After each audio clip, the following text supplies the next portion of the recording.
think some donors, and possibly including ourselves in DFID, saw a need to fund civil society, and we wanted a mechanism to do so. So, in a way, just a traditional civil society funding mechanism. And that's where the Funders Committee at that stage was very, if you wish, instrumental in deciding on what should be done and what should be focused. Whereas the Steering Committee was, their role was defined as more advisory. I think almost 2 years ago, that was when we really started challenging that, and the Steering Committee stepped up to say, look, we want to be a genuine Steering Committee. Good enough that the donor side were very eager to actually see a strong Ghanaian ownership and leadership on this.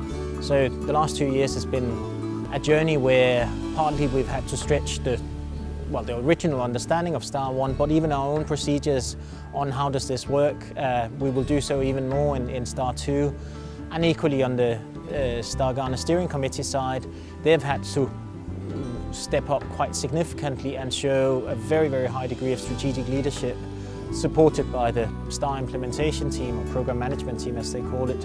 What has worked particularly well in Star 1 is that all these changes have worked quite well. So, I mean, on the one hand, donors have had to stretch their procedures and expectations, and the STAR Steering Committee has certainly stepped up and are playing a much more strategic management role than they were originally envisaged to do. And the STAR implementation team, the program management team, have also stepped up to that. And I guess that's the good news, that holy or strong combination has led us to the quite impressive results that Star 1 have achieved up to now. Overall, maybe what I'm most proud of in terms of having been involved with Star is the increasing focus and ability to really genuinely involve people in their local and their national development processes. I think, to be very frank, it's something that maybe development partners and big civil society organizations across Africa, not just in Ghana, have not been good enough about. We've been preaching,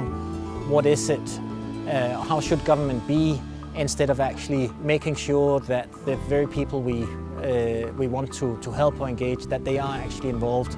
I think we've started making real steps in that direction.